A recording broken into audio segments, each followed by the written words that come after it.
Good afternoon, everyone. Really, yeah, I'd like to welcome you to the Institute for Social Research's Martin Luther King Day celebration. This year's celebration is hosted and sponsored by the Research Center of Group Dynamics, and in particular, the Program for Research on Black Americans. Both James Jackson and Rich Gonzalez indicated to me that they were sorry that they were not able to make it today. I am Robert Taylor. I'm the director of the Program for Research on Black Americans. And my role today is quite simple. I'm going to introduce the moderator of this great esteemed panel. So David Wilson is our moderator. He's the Senior Associate Dean of Arts and Sciences at the University of Delaware. He's also a professor of political science and international relations.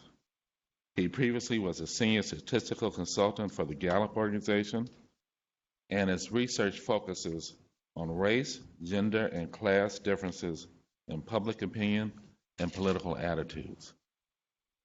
In addition, he has an extremely strong and impressive record of publications, grants, and is obvious by his title, University Service.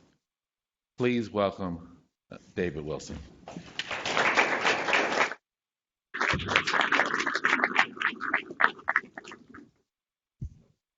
Thank you for the introduction, and I'm always happy to be here at ISR.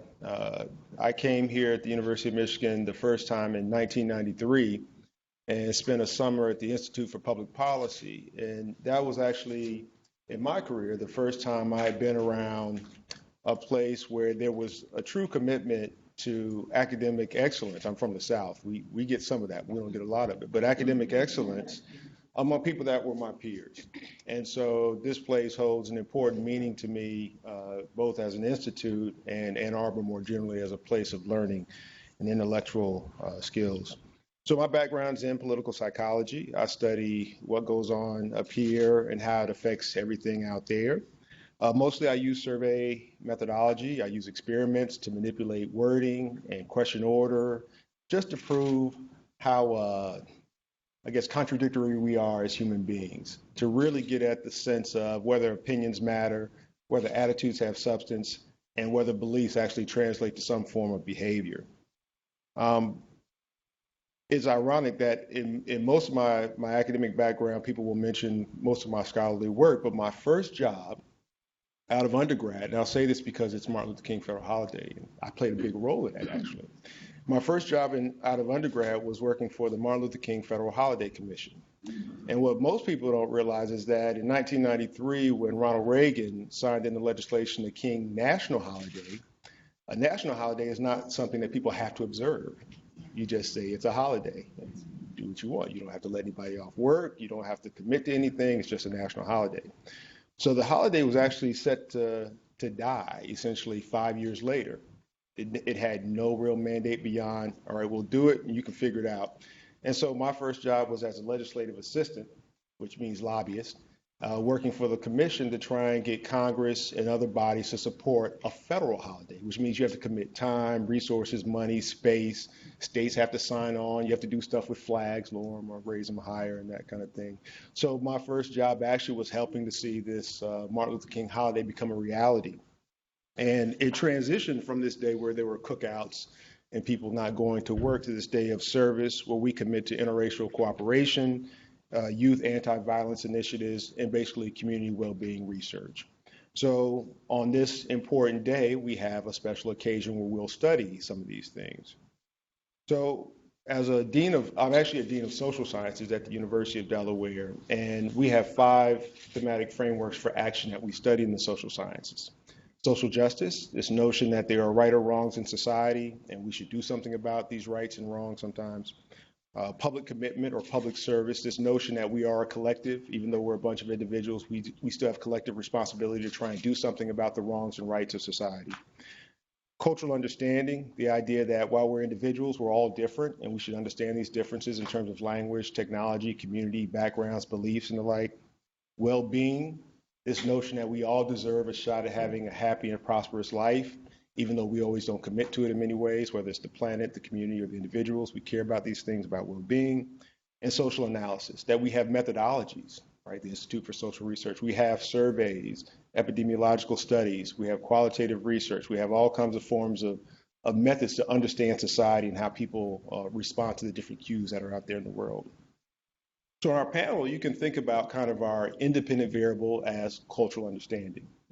And you can think about our dependent variable as well-being. And you can think about the context as kind of social justice and the public commitment to social justice. And so I think our panelists will have quite a bit to say about these areas. So I'll briefly introduce our three panelists. Deanna Bird. Dr. Bird has backgrounds in both biological and social sciences, and her research focuses on racial disparities and cognitive health outcomes over the adult life course. She received her PhD in community health sciences at UCLA. Please give Dr. Byrd a round of applause.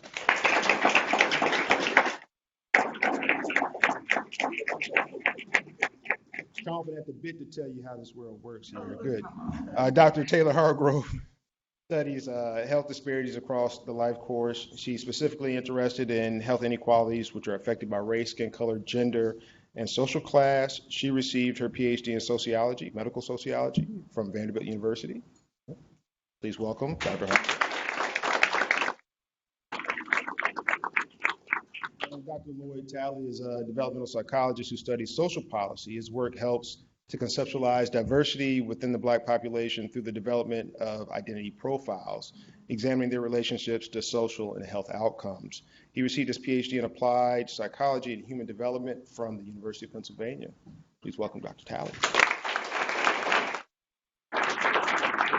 So, as you've seen on the flyers, the title is MLK's Legacy for Social and Behavioral Science Research, Perspectives from New Scholars.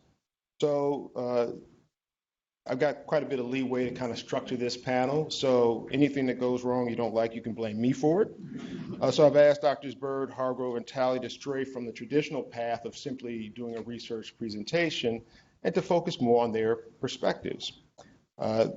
How they got here, their traditional past, their inspirations, and ultimately their dreams for a broader society, what kinds of things their work should mean to make for an improved society. So without further delay, I'll ask Dr. Deanna Bird to come forward and present us with some work.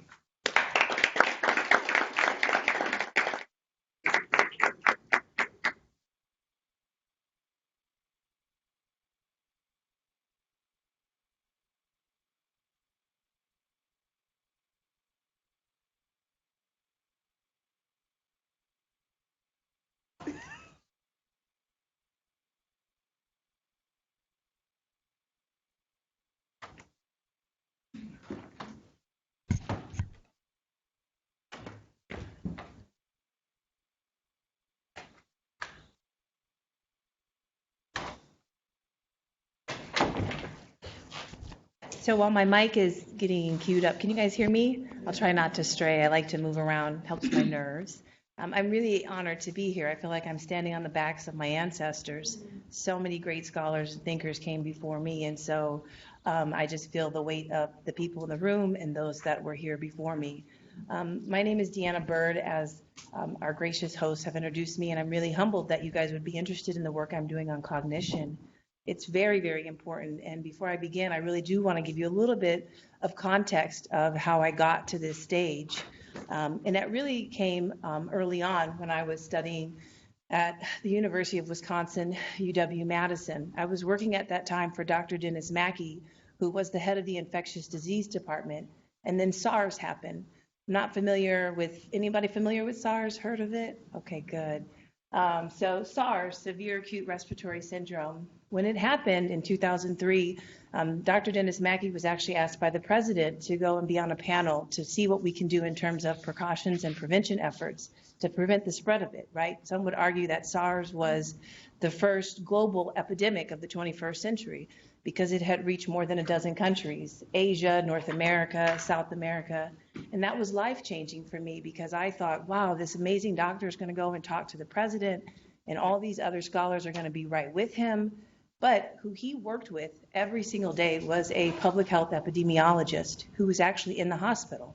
They worked day and night to not only roll out the protocols that we used in the hospital in terms of the masks that were used, but then also he worked around the country in terms of what was used for airports and everything else. And it was at that moment that I decided I no longer wanted to study medicine.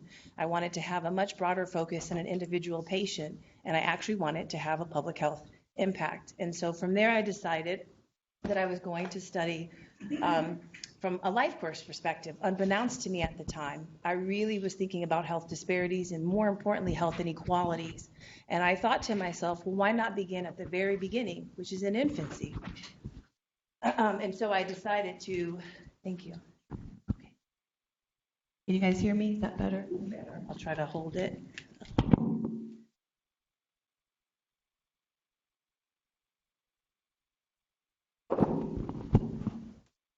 Are we good? Okay, I can move a little. And so I really decided to study infancy. And what I did was I looked at birth outcomes from an infant mortality perspective. What I first discovered was that Black women had a twofold greater risk of an infant death. And that wasn't in and of itself alarming, which it was just by itself. But then in addition to that, I looked at this effect of education. And what I essentially found was that education actually widened this gap, where college-educated Black women had a threefold greater risk of an infant death compared to college-educated white women. That bothered me because that was me. After all, I was pursuing my master's in Wisconsin, and why should it be just because of my race and that I decided to get a higher degree that I ultimately would be at risk of having my child die? So from there, I said, well, why don't I think about maybe the college environment? Maybe there's something happening there that's beyond just education in and of itself. Maybe that context mattered. And it did. I looked at racial tension, and I specifically did this study at UCLA. And what I found was that students who perceived a racially tense campus climate and then said that they had limited coping abilities, in fact, had worse mental health than students who said they felt like the environment was inclusive. So context matters. And from there, I then said, well, what happens when we move out of the lovely college environment, right, where everything is so great, and we actually move into the workforce, where our interpersonal interactions, to me, become even more salient? Because after all, you have to partner, you have to work on projects, you have to collaborate, you have to interact with people. And so what I looked at was whether or not discrimination, global discrimination, though discrimination due to race, gender, sexual orientation, and how that affected mental health. And what I found was just that. As I expected, higher levels of discrimination was tied to worse mental health in terms of higher levels of psychological distress. But that in and of itself, what was nuanced here was that this effect was weakest among Blacks. So let me state that in another way. The effect of discrimination was actually greater on the mental health of whites than it was of African Americans, even though they reported the highest levels of discrimination. So that got me to then thinking about maybe there's some resilience here. After all, I've been just looking at disparities and inequalities. Maybe there's something else I need to be considering that happens even as we get older. And that's where then I decided that I really wanted to focus on cognition. And this really came by way of my dissertation. But I still was looking from this lens of a disparity, so a Black-white comparison. And so for me, I really decided that I wanted to focus more specifically on Blacks, but I had to first step back and see whether or not we actually see these differences between Blacks and whites. And so before I jump in, I guess you might be asking yourself, why cognition? After all, I studied mental health and birth outcomes. Why did I kind of end towards the cognitive aspects of health? And for me, it was pretty straightforward. Cognition affects every other aspects of our health, right? Not just our mental health, our ability to make decisions, to successfully negotiate the world, to do these things that are very important, but it also affects our physical health, right? In terms of instrumental activities of daily living, our ability to care for ourselves, our ability to pay our bills. So for me, cognition was so much broader, and it really included the aspects of health that was most important to me in terms of how we just are able to survive. Because my mom would always say, after all, if your mind is tired, the body won't go anywhere. But if the body is tired, the mind can still do what it needs to do. So for the students in the audience, you're often told you're the face of the future. Guess what? You're not. This is the face of the future. I know, surprise. By 2030, we know that 1 in 5 adults are going to be 65 and older, and most importantly, this is what they're going to look like. We are realizing that the racial and ethnic minority older adults are going to nearly double in size. So I said to myself, why not focus on this huge demographic shift that we're already seeing and start to think about their needs, right? This is who we're going to be serving in terms of our healthcare system, our public health, and I hope as academicians and scholars where we're going to be thinking about in terms of intervention. So this is really my overall research agenda. It's what I'm focused on today, and really what I'm committed to is to reducing cognitive health burden among older Blacks in particular, and that's broadly speaking. I'm going to show you 2 studies. The first study really came out of my dissertation work where I was really interested in this between group comparison, comparing Black and white adults. And then the second study really focused on within group, looking specifically at disease burden within Blacks and how that affects cognitive changes over time. So I take you back to this nice little simple trajectory where we're referring to life course, and that's because the literature is actually really established here. This is no surprise. There are clearly disparities when we think about cognitive outcomes. In terms of Jennifer Weed, actually, she just came out about a year ago and clearly said that Blacks have a higher overall burden of cognitive disease. That includes mild cognitive impairment, that includes dementia. So this is very well established in terms of disparities at older ages. What is less established and has not necessarily been looked at is the age at which these disparities occur at younger age groups. Most of the studies to date have included adults 65 and older, so they haven't really included younger age groups. If that's the case, how do we know if a disparity is occurring at an earlier age? We don't, right? So that's what I was interested in answering. With my first study was just that question. What ages do we see disparities emerge? And then this second question, a within group comparison, again, the nexus between health status and cognitive changes over time. Okay, so here's this reference. I just have to take a minute to acknowledge the American Public Health Association for honoring me with an early investigator award. This is a panel, and I'm very grateful because when you're a new investigator and you're afraid to say, I want to do something different, people that are giants in the field, I'm saying that I think we should be looking at a totally different age group and that we should be much more inclusive, and everyone's saying, well, we're not doing that. It's a bit scary. But this ultimately helps us in thinking about how we serve the populations that we're working towards, right? So this is important. So really 2 objectives. First, determining if we see the disparities exist in alignment with the literature at the older age groups. And if we do, when do these disparities occur and do they persist? So not just cross-sectionally, but longitudinally as well.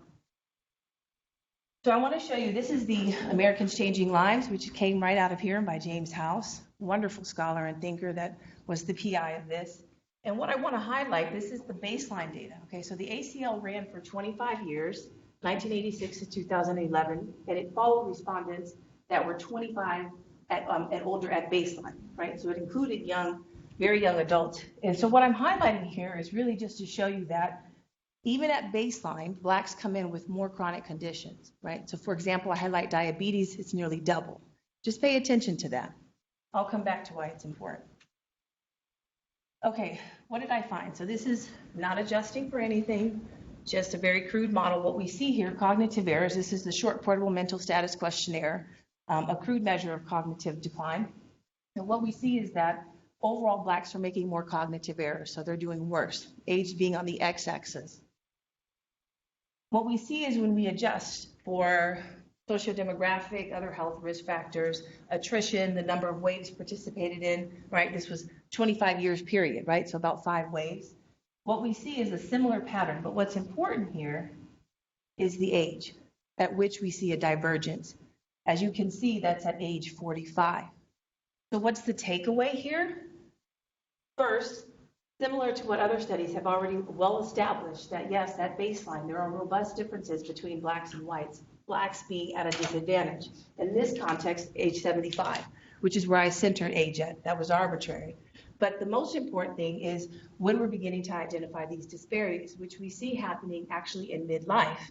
And more importantly, we see that not only is it happening earlier than what we previously thought, but we're actually seeing that these disparities widen and they continue if you go back. This widening pattern here, obviously, even at older ages. So we're seeing that blacks not only begin to do worse, but they continue.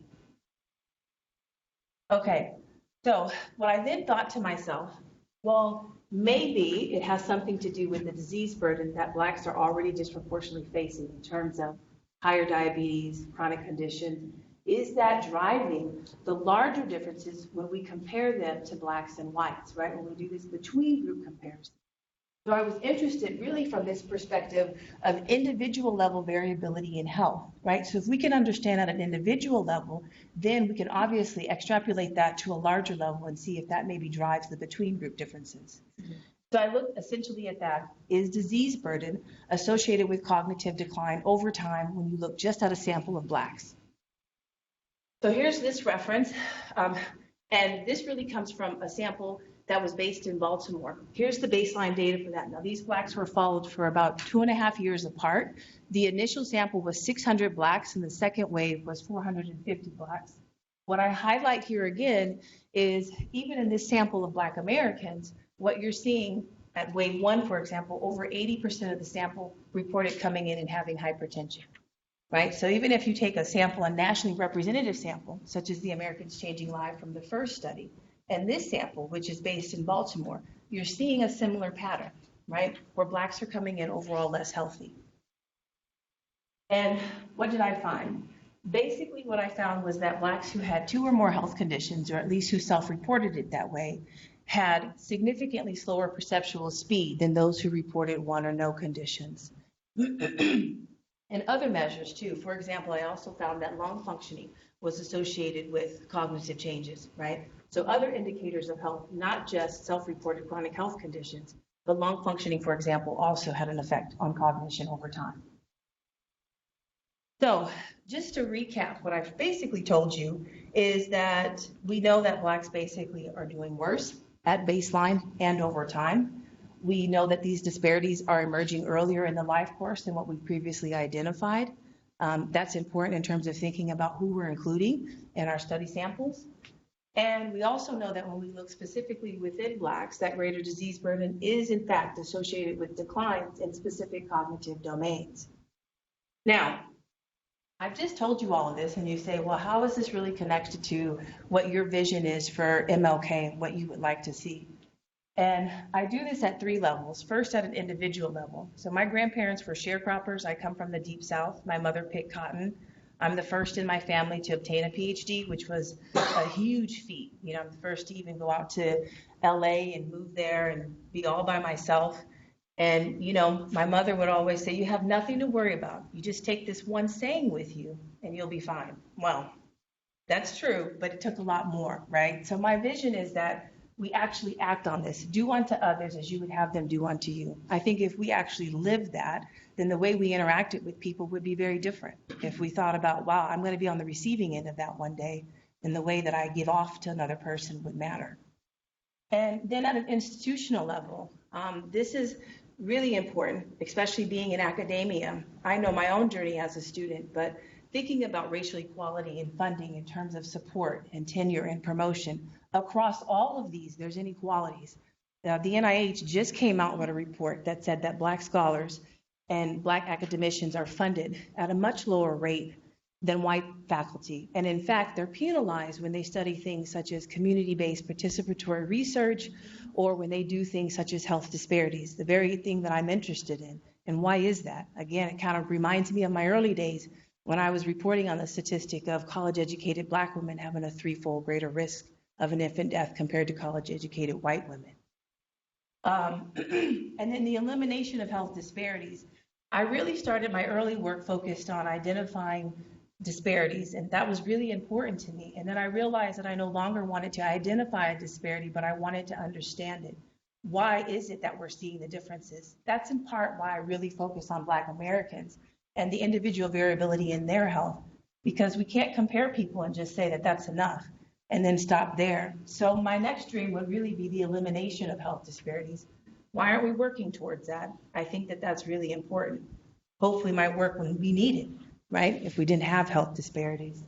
And so my final thoughts, I always end with students because, you know, as much as academics love to hear themselves talk, Who are we talking to? We are talking to students and the next generation, at least I am.